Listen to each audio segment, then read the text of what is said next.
Faith Debate, where we talk about matters of faith, science, and religion in a fair and open-minded forum. So, today's question is one that was actually submitted to me via message, and it is, why science versus religion? And I think this is a very important question to ask ourselves. And the argument normally goes something like this. Okay, so science is great at telling us about the hows and the whats, you know, this thing is happening, this is how it's happening, and it's going by such and such a mechanism. Science can't tell us why we exist, what's the meaning of life. Generally, religion steps in to fill the void. God created everything, God wants us to do this, that, and the other, and that's why we were created. Okay, so where do I stand on this whole thing? Well, this all sort of harkens back to Stephen Jay Gould's non-overlapping magisteria, or his NOMA argument, saying that, you know, science and religion occupy different spheres and there's no real intersection between the two. Well, the reason why science and religion are generally seen as two opposing forces is because, well, in my opinion, they are.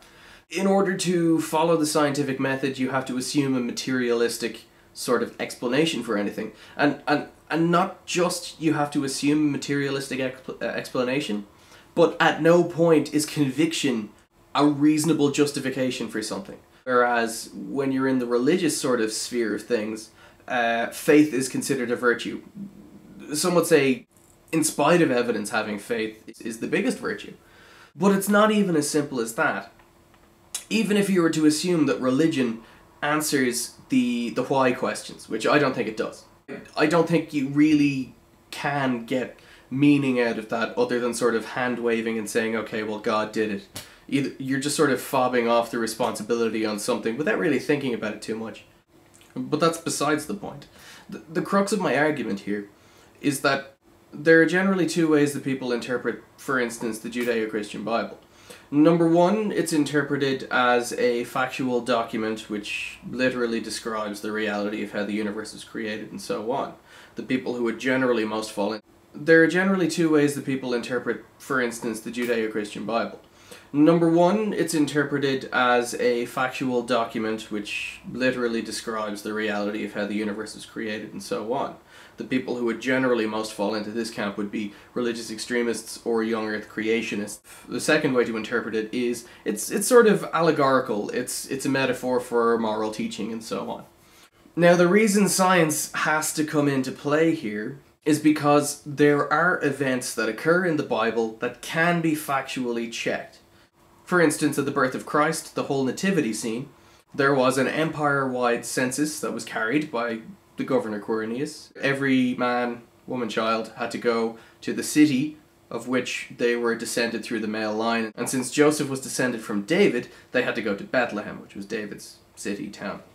Now, the problem with this is that there are actually historical documents that describe that particular census.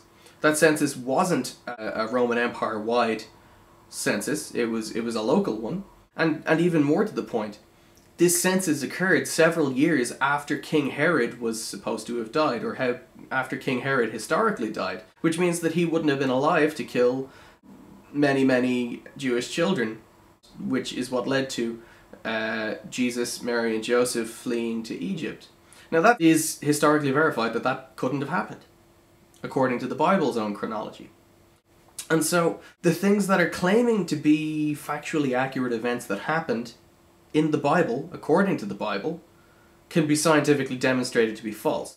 The question then has to be asked, if you are deriving your meaning from this book, who wrote it?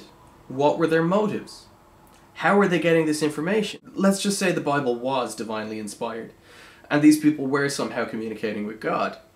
The question then becomes, scientifically, how are they doing this? What means is God communicating with these people?